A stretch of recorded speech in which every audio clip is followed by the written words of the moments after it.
I am delighted to have on as my guest this morning Mark Mix, who is the president of the National Right to Work Legal Defense Foundation. He also serves as president of the National Right to Work Committee. Mark, good morning. Thank you for joining me. Meg, good to be with you, and hopefully you got through the storm okay up in Wisconsin over the weekend. Yes. They weren't too severe. It was just somewhat unexpected because we were going out on the lake, and then all of a sudden we heard thunder, and we thought, all right, we got to turn back, and it got a little wet, but that's what happens when you're on a lake in the summer in Wisconsin. There you go. Well, Mark, so I want to start out by for our listeners that are not as familiar with what right to work is, if you could provide an explanation about it, because it sounds sort of, I don't know, it just sounds like a no-brainer. Everybody should have the right to work, but that's not necessarily the case. And so I'd like for you to at least start out by defining it and why it's important here in Wisconsin.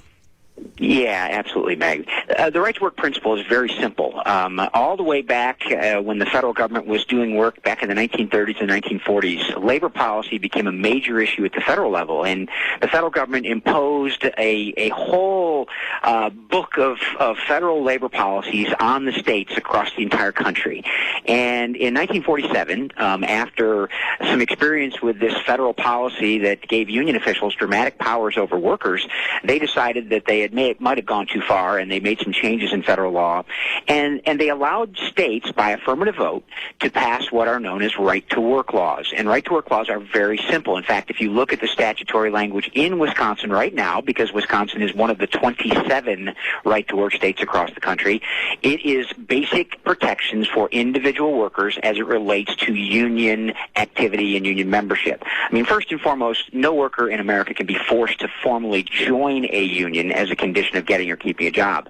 The U.S. Supreme Court in 1963 created that exemption, saying that workers didn't have to formally join a union in order to work, in a case called NLRB versus General Motors. But they did say that workers could be forced to pay up to 100% of union dues in order to continue working or get a job. And so that's the basis of forced unionism. It's a federal law that was imposed on the states, and it's been tinkered with at the federal level and at the state level for many years. And Wisconsin, of course, in 2015 passed a right to work law, which simply said you cannot be fired from your job for failure to tender dues or fees to a union as a condition of getting or keeping a job. And it's a really simple law. Like I said, it applies in 27 states. It doesn't do anything to stop workers from joining unions. In fact, if workers want to associate with a union, they can do whatever they want. They can have the union speak for them, and obviously they have to get a majority of their coworkers to do that in a particular workplace. But it doesn't stop anyone from joining a union. It doesn't stop unionization at all. What it does do is it gives workers individual rights as it relates to holding union officials accountable with what they do with their money. And so Wisconsin in 2015 and a couple of states after that are now right-to-work states. And obviously the battle in Wisconsin during the Walker years was a pretty significant battle over both public sector unionization and, of course, the battle over right to work in 2015. But it is a very simple law. It protects individual rights, and we think that's the right policy for Wisconsin. In fact, we think it's the right policy for the country. So why are there... Who stands to benefit or gain? You know, the obvious answer is big union or union bosses. But are there companies in Wisconsin that are opposed to right to work, and why would they be? Yeah, in fact, there's one company that kind of led the opposition to the right to work law passage in 2015, and that was the Michels Corporation.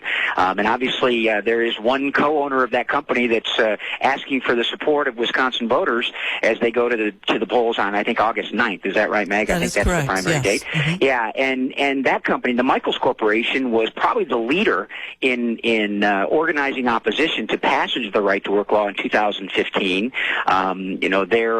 They have a unionized company and a non-union company, and we actually, our Legal Defense Foundation represented one of their employees out in Colorado who was fired because he did not pay union dues. And unfortunately, the company and the union out there, the Laborers International Union, LIUNA as they're known shortly, they had a worker fired because he wouldn't tender dues or fees, and they said he had to pay full union dues, and that was a violation of federal law.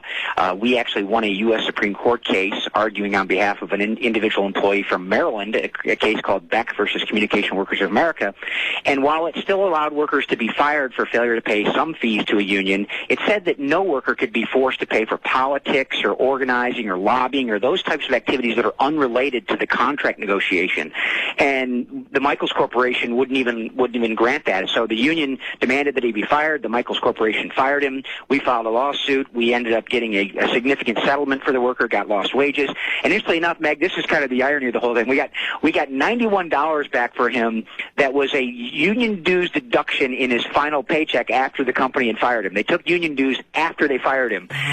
Insult to injury. Yeah, it had insult to injury, and that was back in 2015. And so now I know, as politics, the wheels of politics turn. I mean, I think Tim Michels is now indicating he supports right to work. We have sent him a candidate survey program. We survey all the candidates running for statewide office and for federal office across the entire country, and we ask them very simple questions. I mean, the question that Tim Michels has in front of him right now from our organization is, would you support, continuation and support Wisconsin's right to work law? Yes or no?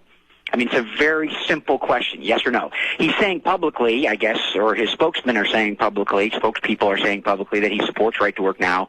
But we would like him to answer the survey yes or no. And I think the people of Wisconsin need to know where he stands. Obviously, Lieutenant Governor Kleefisch is a strong supporter. She was there behind Governor Walker, and when he signed the right to work law in 2015, and she has advocated that she wants to support it. And basically, the issue twofold. One, individual freedom for Wisconsin workers, and secondly, the economic benefit that comes from right to work laws. We know that manufacturing jobs and businesses looking to invest and grow or cite, they want right to work states, and Governor Walker was clear on that when he signed the bill, and I think the evidence has been pretty clear that is benefit, and it certainly hasn't hurt anyone in Wisconsin except for the union officials, to your point, Meg, who have a very nice deal. When they can force you to pay them for the right to work anywhere, that's a pretty good business model, and we think that they ought to be held accountable, and the way to hold them accountable is give workers the power to choose whether or not they want to support the union.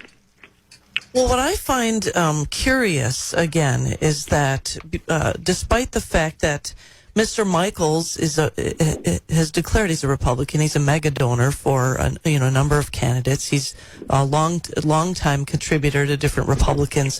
Why he would take, or why his company would take a stand that sides with unions, and I mean, I guess what I find to be, and obviously. We probably have some listeners. I know we have listeners that are members of unions or that have in some way benefited from unions. But I guess my concern is that Mr. Michels and his campaign, they're not being honest about about the Michels construction support of this. Well, I should say the Michels construction opposition to right to work, and they're not being honest about their partnership with unions. And I guess, in your opinion, why would that be that Michels Corporation would be, or I should say Tim Michels and his campaign would be so, they wouldn't be transparent about the relationship? Yeah, well, there are a lot of construction companies across the country that are unionized and have union construction, union members that work for them. I think Michels has a non-union company and a union company as well. And interestingly enough, Meg, only about 12% of all construction workers in America today are unionized. And one of the benefits of a company having a union contract, and you have to look no farther than what Joe Biden is trying to do here in Washington, D.C., spending literally trillions of dollars and saying that the only people that can build new roads and build under federal contracts of $35 million or more have to have a union contract. That means that 86% of all the workers in the construction business and their companies and their employers can't bid on federal jobs or jobs that have this federal money that's coming from your money, Meg, that's coming from Washington. Well, actually, it's not your money; it's your great grandkids' money, but your future great grandkids' money. And so, that's one of the benefits of having a unionized construction project. It allows you to compete in a very limited market when government entities, whether it be a state entity or a local county entity, when they're doing government public works, they often say, because of the power of unions and their lobbying power, and boy, no state saw it better than Wisconsin. And in fact, that Wisconsin was the first state in the nation to have statewide bargaining in 1959, and Governor Walker, to his credit, stood up to him, back in with Act 10, and basically, if you look back and talk to the people that opposed Governor Walker on Act 10, and I'm sure there's still some people out there that are mad about it, but if you're a taxpayer in Wisconsin, you understand exactly why Governor Walker and Lieutenant Governor Kleefisch had to do what they had to do, because financially, they had to save money, and the state was in trouble. I forget what the numbers were, but it was like billions of dollars in financial trouble, and then the savings from Act 10 and from just putting a leash around the power of the government unions, the teachers union up there with their health insurance program they were overcharging taxpayers. I mean, there's just such a great narrative and story, and Tim Michels needs to just answer the question. I mean, we would like him to answer it to us, because we have an obligation to our supporters in Wisconsin to let them know who has answered the survey, who has not answered the survey, and how they answered it. Do they believe that they should support Wisconsin's right to work law? Yes or no? I mean, he understands what it is. There's no question. His campaign staff understands what the question is. It's a very simple question, very simple law. All he needs to do is say yes or no. And, sometimes talking to the media is an easy way out, particularly if it's a campaign spokesman. They tend to say what they think people want to hear. We want to see it in writing and have him commit to protecting Wisconsin's right to work law. Well, I mean, that seems like a no-brainer. The other thing, too, and I'm talking with Mark Mix, who is the president of the National Right to Work Legal Defense Foundation, as well as the National Right to Work Committee. So in our remaining time, Mark, it seems to me that Tim Michels has a problem which appears to be a conflict of interest. He's part of this family-run business that benefits from government contracts and has ties to unions, yet he claims that he's an outsider. In all of his ads, he's talking about he's an outsider, not beholden to special interests in Madison. And it appears to me that it's the exact opposite. And I don't know how he how he gets out of that, because of if he has a vested interest in how well his family business continues to do, how can they continue to have government contracts and have these ties to unions? Yeah. Well, what we need, and what all voters need, whether it be Wisconsin or Virginia or California or New York or wherever, they need transparency. They need to ask those hard questions, and they need to get real answers, and they need to hear it from him directly. And I think if Tim Michels will talk to the Wisconsin people about this and allow others like our organization to get an answer about where he stands on this important issue, so we can talk to supporters of ours about it, I think that's the best recipe. Those are difficult things, and obviously public service is a place where many people who have jobs and careers and have businesses, they help by being public servants. But it's important that we know where they stand. And you're right, Meg. I mean, there are questions that rise up when someone that has this type of involvement. And of course, union officials are very interested in this. They've got their money and their power and their influence is out of all proportion to their numbers and their membership, for sure.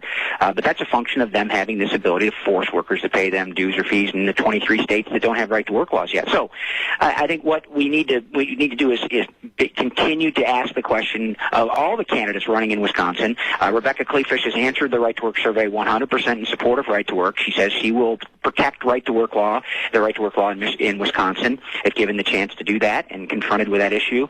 And so I think the other candidate needs to stand up and say the same thing, and he has to put it in writing, and that makes it a little more concrete, if you will. Right. So we're looking for that, and we hope the folks of Wisconsin will continue to ask him these questions. Well, Mark Mix, thank you for joining me this morning. I appreciate all your work, and I mean, no pun intended, on Right to Work. And God bless you for all that you're doing to hold elected leaders' feet to the fire and to fight on behalf of the taxpayers here, not only in Wisconsin, but in the United States. So thank you again for joining me. I hope you have a wonderful day. All right, Meg. Thank you for the opportunity. Appreciate it. Thank you.